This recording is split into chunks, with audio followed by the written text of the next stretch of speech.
The car was upside down in black water when someone slammed a bloody hand against her window. "Maya, look at me! Don't you dare die before you yell at me again." Then the glass exploded. The river poured in, and through the freezing dark she saw a stranger's face twisted with the kind of terror that only love can create. When Maya opened her eyes again, everything smelled like antiseptic and rain. A heart monitor beeped beside her. Her head felt split open. Her body felt borrowed. A woman in pearls was crying at the side of the bed. "Oh, thank God," she whispered, pressing Maya's hand to her lips. "Baby, you came back to me." Maya stared at her. "Who are you?" The woman froze, and just like that, the room got colder. 3 weeks later, Maya could remember how to read, how to tie her shoes, how to pour coffee without spilling it. She remembered the capital of France. She remembered the smell of cinnamon. But she did not remember her own mother. She did not remember the giant white house overlooking the sea where they brought her to recover. And she definitely did not remember the man in the river. Her mother, Evelyn Hart, had a way of speaking that sounded warm until you noticed she never answered the actual question. "Trauma does that," she said whenever Maya asked about the accident. "There was no one else in the car?" Maya asked one afternoon, touching the faint scar near her temple. Evelyn looked away too quickly. "The police found only you." But that wasn't true. Maya knew it wasn't true because every night she woke up gasping with the same image burned behind her eyes. A bleeding hand, a desperate voice, a man shouting her name like losing her would kill him too. Then there was Nathan. He came with flowers that were always too expensive and smiles that never reached his eyes. He spoke softly, carefully, like she was made of glass. "You don't have to force anything," he told her one evening while they sat on the back terrace. "Memories come back when they feel safe." Maya studied him. Clean jaw, pressed suit, expensive watch, perfect hair even in the wind. And nothing. Not a spark. Not a tug. Not even familiarity. "I'm told we were together," she said. Nathan gave a sad little laugh. "Engaged." The word hit her with no emotion at all. He noticed. Something dark flashed in his expression, then disappeared. "You used to say I made you feel calm." That was strange, because every time he touched her shoulder, her body went tense before her mind even caught up. The doctors called it residual anxiety.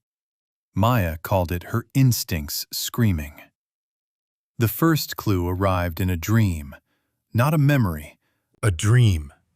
She was standing on a cliff in a yellow dress, wind knotting her hair, while someone behind her laughed and said, "You always find the lighthouse before I do. It's honestly getting embarrassing."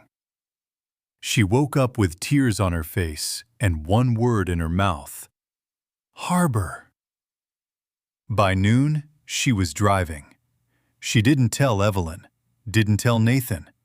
She just took the silver sedan from the garage and followed the coastline south, one trembling turn after another, until the giant houses disappeared and the air began to smell like salt and engine oil. The harbor wasn't pretty. It was loud and wet and real. Ropes, rusted chains, fishermen cursing over nets, gulls fighting over scraps. And somehow, standing there, Maya felt more at home than she had in Evelyn's polished mansion. Then she saw the lighthouse from her dream. White paint peeling, red top, leaning a little into the wind. And beside the repair dock, shoulder deep in an engine compartment, was the man from the river. He looked up like he'd felt her before he saw her. Everything in him stopped. The wrench slipped from his hand and hit the deck with a metallic crack. Maya couldn't breathe. He was taller than she remembered, or maybe pain had made him larger in her mind. Dark hair, rough stubble, a scar near his eyebrow, and eyes so wrecked with relief it made her chest ache for reasons she couldn't explain. For a long second, neither of them moved. Then he stepped toward her carefully, like one wrong breath might send her running. "You found it," he said quietly. Maya frowned. "Found what?" His mouth trembled. "The lighthouse." A pulse of fear hit her. "Do I know you?" That question gutted him. She saw it happen in real time. Still, he nodded once. "Yeah, you know me." "Who are you?" He swallowed hard. "Julian." The name struck something inside her. Not a memory, a bruise. "Have we met before the accident?" Julian gave a broken smile. "You could say that." Before he could say anything else, a car door slammed behind her. Nathan. He crossed the dock fast, face already hard. "Get away from her." Julian's jaw tightened. "She came here." Nathan ignored him and put a hand on Maya's back. "Are you okay? Did he touch you?" Maya stepped away from both of them.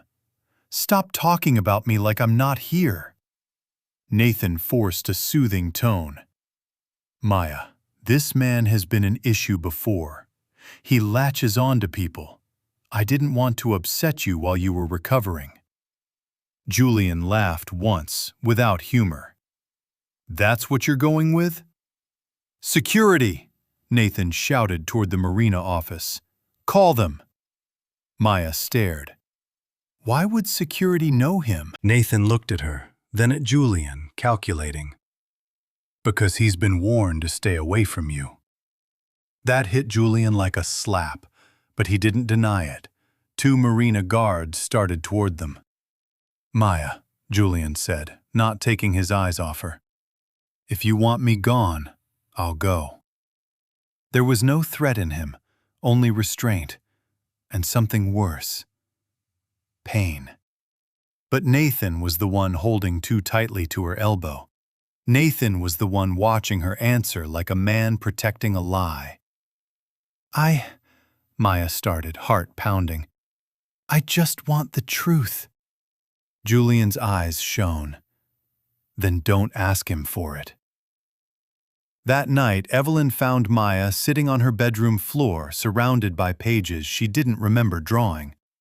Lighthouses, a man's hands, rain on a windshield, a silver ring on a chain. Evelyn went pale. "Where did you get these?" her mother asked. "I drew them." "No, I mean, where did this come from?" Evelyn snatched one page up. "Who took you there?" Maya stood. "Why are you scared?" "I'm not scared. I'm protecting you." "From what?" Evelyn's voice sharpened. "From people who want to use your confusion." Maya laughed bitterly. "Then I'm in the right house." Evelyn slapped her. The room went silent. Maya touched her cheek, more stunned than hurt. Evelyn looked horrified at herself, but only for a second. Then the mask came back. "That man is dangerous," she said. "Before the accident, you were vulnerable, emotional, rebellious. He took advantage of that." "Did he?" "Yes." "Then why do I feel safer around him than I do around Nathan?" Evelyn's lips parted, but no sound came out. That was answer enough. The next morning, Maya waited until the house staff changed shifts and drove back to the harbor. Julian was alone this time, sanding the side of an old wooden boat. He didn't look surprised to see her. "You came back," he said. "I shouldn't have?" His mouth twisted. I've been wrong about what you'd do before. Maya stepped closer. Nathan said you were warned to stay away. I was. Why? Because after you woke up, your family told the police I'd been harassing you. Maya stared. Were you? Julian looked at her for a long time. I dove into a river after your car. I broke my shoulder getting you out. I sat outside the ICU for 6 days. On the 7th day, your mother had me removed from the hospital. The boat creaked beneath the wind. Maya's throat tightened. Why? Because when you asked for me in your sleep, she called me a mistake. That should have sounded ridiculous. Instead, it sounded true. Julian reached into his jacket and pulled out a photo. Not polished, not framed. A cheap, instant picture with one corner bent. Maya took it with shaking fingers. It was her. Laughing. Really laughing. Head thrown back, hair blown wild. No careful society smile. No stiffness. And Julian was beside her, frosting smeared across his cheek, while she pointed and laughed at something out of frame. On the bottom, in blue ink, were the words, "First terrible cake as husband and wife." Maya looked up so fast she almost got dizzy. Husband and wife? Julian closed his eyes, like even hearing it hurt. I was hoping you'd remember before I had to say it. The world tilted. No, she whispered. No, Nathan said. Nathan lies like it's breathing. Maya stepped back, clutching the picture. You're telling me I married you? Julian nodded. When? The day of the crash. She stared at him, and for one terrifying second something flashed. A courthouse hallway, cheap flowers, his hand trembling as he slid a ring onto hers. Then it vanished. Maya bent over, grabbing the railing as nausea hit. Julian moved instinctively to steady her, then stopped himself inches away. Don't, she said, not because she feared him, but because she feared what touching him might unlock. He lowered his hand. We weren't supposed to do it that day, he said softly. You wanted to wait until things calmed down with your family. But then you found out something and said if we didn't leave that night, we'd never get out. Maya looked at him through the blur. What did I find out? Julian's silence lasted too long. Julian. He swallowed. You were pregnant. The harbor noise faded into nothing. Maya actually laughed once, a small, horrified sound, because the alternative was screaming. No. You were 10 weeks. No. He reached into his wallet with hands that suddenly looked too big, too rough, too human for what he was about to do. He held out a folded ultrasound print. Maya did not want to take it. But she did. There it was, grainy black and white, clinical, tiny. A date. Her name. For the first time since waking up in the hospital, grief hit her for something she couldn't remember losing. Her knees gave out. Julian caught her before she hit the dock. This time she didn't stop him. She broke. Not neatly, not beautifully. She sobbed into the front of his jacket like her body knew him better than her mind ever could, and Julian held her like a man trying not to shatter along with her. I'm sorry, he whispered into her hair, voice shaking. I'm so sorry. I wanted to tell you 100 times. Every time I looked at you, you were already drowning. When Maya finally pulled away, her face was wet and furious. Why didn't anyone tell me? Julian laughed bitterly. Because people with money can bury almost anything if they call it love. That night she tore her room apart, Drawers, boxes, closets, piano bench. Inside the piano bench, taped beneath the velvet lining, she found an old phone. Her hands shook so badly she nearly dropped it. It powered on with 11% battery. There was only one unlocked recording. Timestamp, 11:42 p.m., the night of the crash. Maya hit play. Her own voice filled the room, breathless, panicked, almost crying. If you're hearing this, then something went wrong. Mom knows. Nathan definitely knows. I don't know how much time we have, so listen to me, Maya. Listen carefully. You are married to Julian Reyes. He is your husband. If they tell you anything else, they're lying. Do not sign anything. Do not trust Nathan. And if I forget, if they make me doubt it, please, please trust the way you feel when he says your name.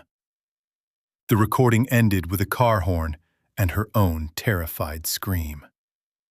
Maya sat there in the dark, phone glowing in her hand, while the whole world rearranged itself.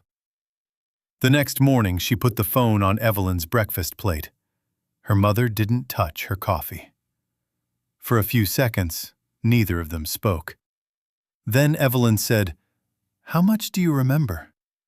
"Enough to know you let me believe I was engaged to a man I apparently warned myself about." Evelyn's face crumpled, but not enough to make Maya trust it. "I was trying to save you." "From my husband?" "From ruin." Maya laughed, and it sounded ugly. "You mean embarrassment." Evelyn stood abruptly. "You have no idea what your father built. What was at stake?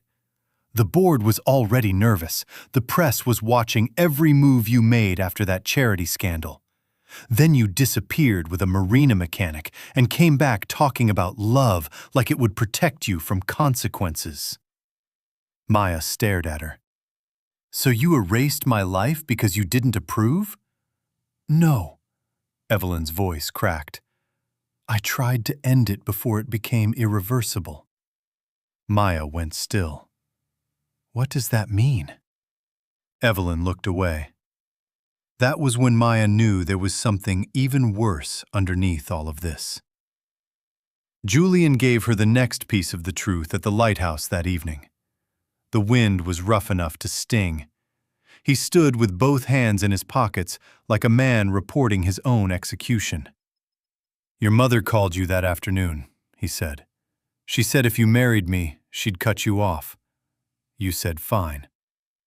A tiny smile touched Maya's mouth despite everything. "That sounds like me?" Julian looked at her with devastating tenderness. "Yeah, it does." The smile died when he continued. Then Nathan showed up at the courthouse. He acted calm, said he just wanted to talk. You told him to go to hell in front of a clerk and two strangers buying dog licenses. Maya blinked. "That also sounds like me." Julian almost smiled. Almost. After that, we drove north. We were going to stay with my cousin for a few days until things cooled down. But a black SUV started following us after the canyon road. Maya's chest tightened. "I thought they just wanted to scare us," Julian said. "Then your brakes stopped responding." The sound of the ocean suddenly felt violent. Maya whispered, "You think they cut them?" Julian's eyes hardened. "I know they did." "Why didn't you go to the police?" "I did. Funny thing about giving statements when your shoulder's half dislocated and the victim's family owns half the city." He looked away toward the sea. "They said I was emotional, unreliable, obsessed." Maya's voice went small. "And the baby?" Julian swallowed. "The doctors told me before they threw me out." She shut her eyes. He went on quietly because the truth didn't care whether they were ready. "I sat in the hospital parking lot until sunrise. I kept thinking if you woke up and remembered me, you'd call. You didn't." He laughed once, raw and tired. Then 3 weeks later, I saw you in a magazine beside Nathan at some fundraiser. Smiling. I nearly lost my mind. I wasn't smiling because I was happy. I know that now. Why didn't you force me to listen? Julian looked at her, stunned by the question. Because love that has to pin you down and drag your memory back by force isn't love. That answer hurt more than if he'd yelled, because it sounded like the man her heart had been trying to find. Nathan made his move 2 days later. He arrived at the house with a velvet box and a guest list. Evelyn looked brittle. Nathan looked triumphant.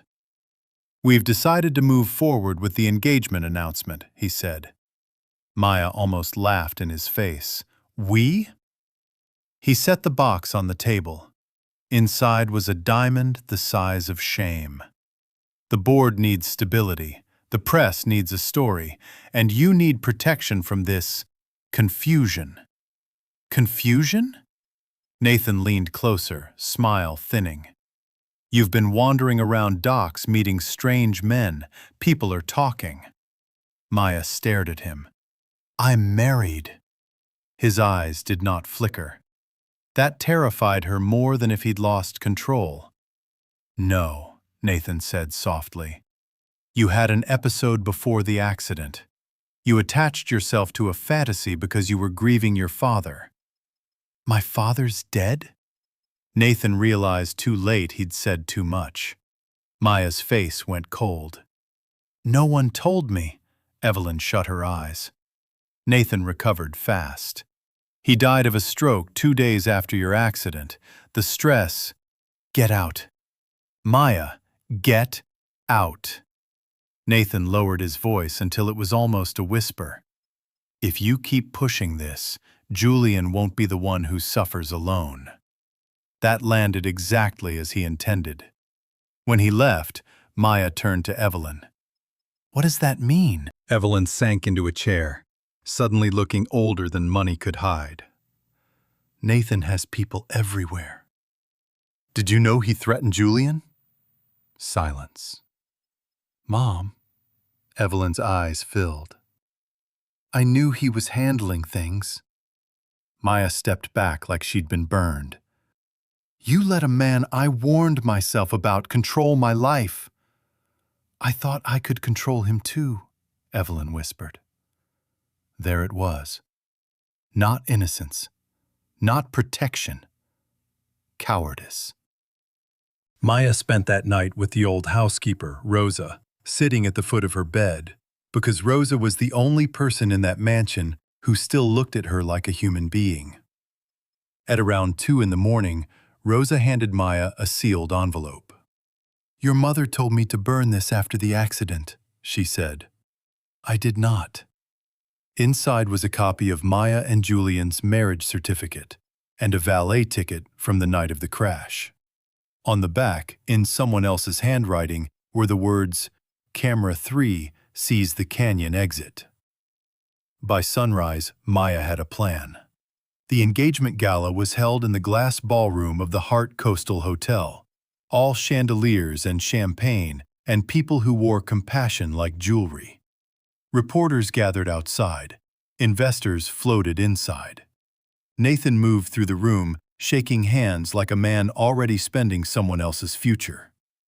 Maya arrived in a dark red gown with Evelyn on one side and a storm building over the sea behind her. The room quieted. Nathan smiled for the cameras. He leaned in and murmured, You look beautiful when you behave. Maya smiled back. You should enjoy the next 10 minutes. For the first time all evening, Nathan's expression slipped. The speeches began. Board members praised resilience. Reporters whispered about recovery. Someone actually called the night a triumph of healing, and Maya had to bite the inside of her cheek to keep from laughing. Then Nathan took the stage. He told the room that tragedy had clarified what mattered, that love endured uncertainty, that some bonds were simply meant to survive every storm. He held out the ring box. Gasps, flashbulbs, applause already starting. Maya Hart, he said, polished and perfect. Will you? No. The words sliced through the ballroom. Nathan froze. The room froze. Maya walked to the stage slowly, taking the microphone from his hand. You almost had me convinced, she said, voice calm enough to scare him. That's the impressive part. A nervous laugh rippled through the crowd. Nathan reached for the mic. Maya, let's do this privately. She stepped away. Privately is where lies grow. Every camera in the room turned toward her. Maya lifted the marriage certificate first. You all came here for an engagement, she said. Bit awkward, considering I was already married before my accident. The room exploded into murmurs. Nathan lunged for the paper. She pulled it out of reach. Then she held up her phone and pressed play. Her own recorded voice filled the ballroom. You are married to Julian Reyes. He is your husband. Do not trust Nathan. Silence hit so hard it felt physical. Nathan's mask finally cracked. She was concussed. She was unstable.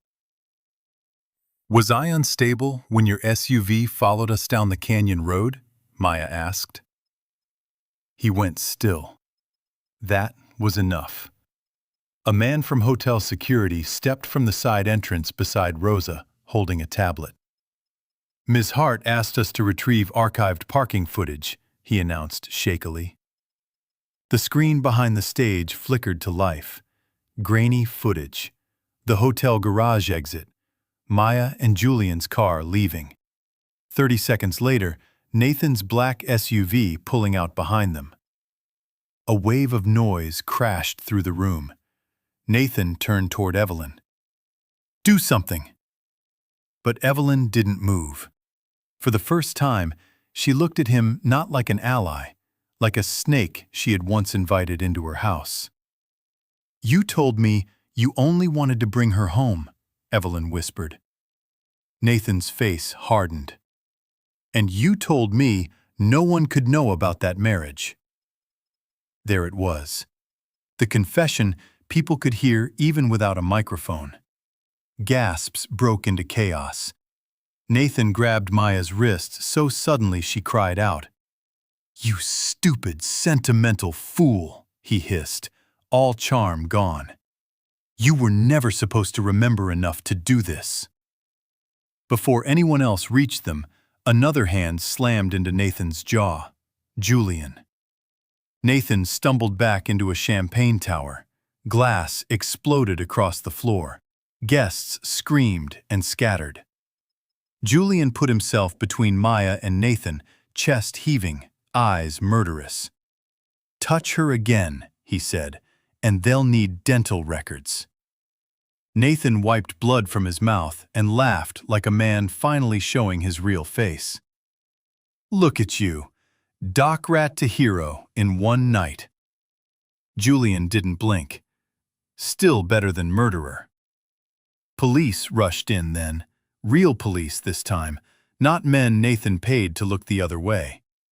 Nathan looked around the room, realizing too late that power worked only while people were afraid of losing something.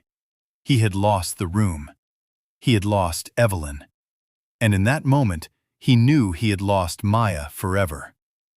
As they dragged him toward the doors, he shouted, She still doesn't remember you.